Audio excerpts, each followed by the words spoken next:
নাই অৱশ্যে এতিয়া পাৰ্চনেলিটো মোৰ অলপতো মন দুখ হৈছে, কিন্তু হ'লেও এতিয়া পাৰ্টীৰ হাইকমাণ্ডে যোনটো সিদ্ধান্ত লৈছে সেইটো লৈ মোৰ কোনো প্ৰব্লেম নাই। এতিয়া মই মোৰ ফালৰ পৰা যিমানটো পাৰোঁ মই এলায়েন্সক মই সমৰ্থন দিম। আমাৰ মিত্ৰ দল যিহেতু APHLCৰ পৰা বিক্ৰম হাঞ্চে পাইছে, তেখেতক মই যিমানটো পাৰোঁ মোৰ ফালৰ পৰা সমৰ্থন দিম। আৰু ওচৰে পাঁজৰে মোৰ লগৰসকলে যোনকেইটা কংগ্ৰেছৰ টিকেট লাভ কৰিছে তেখেতসকলকো মই সহায় আগবঢ়াম। ছাৰ, এই যোনটো ডিচিশ্যন হৈছে এইটো বেচিকেলি আমাৰ AICCৰ পৰা বা APCC হাইকমাণ্ডৰ পৰা লোৱা হৈছে। ইয়াৰ বিষয়ে মই ইমান কিবা এটা ক'ব নোৱাৰোঁ, কিন্তু আমাৰ মূল উদ্দেশ্য এতিয়া কংগ্ৰেছ আৰু আমাৰ মিত্ৰ দলৰ মেইন উদ্দেশ্য হ'ল আমাৰ বিজেপি হাৰোৱাটো। এতিয়া আমি বিজেপিক হাৰাবলৈ আমি লোকেল লগত কৰোঁ বা আমি ষ্টেটৰ লগত কৰোঁ, যাৰ লগত কৰোঁ আমাৰ মেইন উদ্দেশ্য হ'ল আমি বিজেপিক এই নিৰ্বাচনত আমি হৰাব লাগে।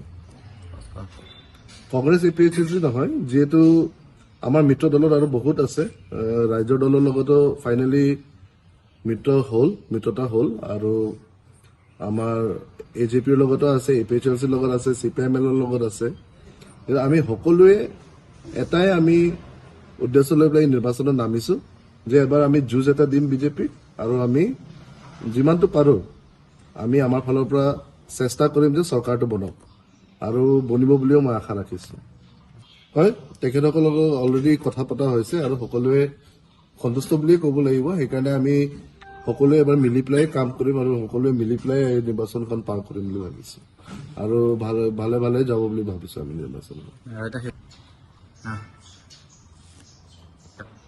এতিয়া আমাৰ এই ইলেকশ্যনত আমি জানো যে গৌৰৱ গগৈ ডাঙৰীয়া আমাৰ APCCৰ সভাপতি, তেখেতেও আমাৰ যোৰহাটৰ পৰা নিৰ্বাচন খেলি আছে। আমি সকলোৱে মিলি পেলাই তেখেতক আমি চিফ মিনিষ্টাৰ হোৱাত দেখিব বিচাৰোঁ, আৰু সকলোৱে আমি মিত্ৰ দলে আমি তেখেতক জয়যুক্ত কৰি পেলাই তেখেতক আমি 2026 নিৰ্বাচনত আমি মুখ্যমন্ত্ৰী হিচাপে চাব বিচাৰোঁ। আমাৰ মেনিফেষ্টো এতিয়ালৈকে ৰিলিজ হোৱা নাই, কিন্তু যোনদিনাখন মেনিফেষ্টো ৰিলিজ হ'ব সেইদিনাখন আপুনি সকলোৱে কাগজখিনি পাবই।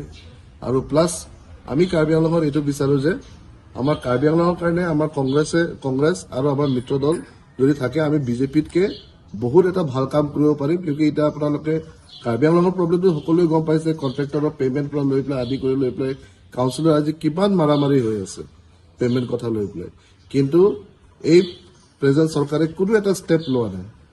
আৰু পিজাৰ কেছ লৈ পেলাই কিমান কেছ হৈ আছে, কিন্তু এই চৰকাৰে এই কেছবিলাক একো ছল্ভ কৰিব পৰা নাই। মই ভাবোঁ যে যদি আমাৰ চৰকাৰ হয় আমি গোটেইখিনি আমাৰ ৰাইজৰ প্ৰব্লেম, আমাৰ দুখীয়া মানুহৰ প্ৰব্লেম, আৰু আমৰিৰ নিচিনা জেগাত য'ত চবতকৈ বেছি দুখীয়া মানুহ আৰু চবতকৈ পিছপৰা আজি LAৰ ভিতৰত আমৰিৰ নিচিনা জেগাত আমি কাম কৰি পেলাই আমি আগবঢ়াব পাৰিম বুলি আমি ভাবোঁ।